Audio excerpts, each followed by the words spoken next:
Znači, u toku sutrašnjeg dana ćemo mi dati naš pogled na trenutnu i naš stav na trenutnu situaciju.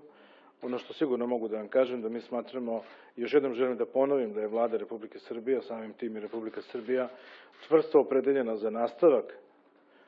dijaloga, da smo svesni težine problema sa kojima se suočavamo, bilo da je reč o problemima u evropskim integracijama, bilo da je reč o problemima koji postoje u odnosima Beograda i Prištine, koji su vezani za Kosovo i Metohiju, da niko ne dovodi u pitanje naš dalji put ka evropskim integracijama,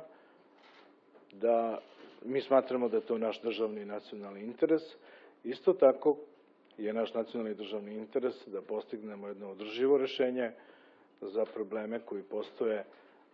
u odnosima između Beograda i Prištine. I shodno tome očekujem da u narednim danima se zaista i još više učvrste želje i napori da se dođe do kompromisa o najvažnijim pitanjima koji su vezano za formiranje zajednice srpskih opština, kao što je pitanje policije i pravosuđa.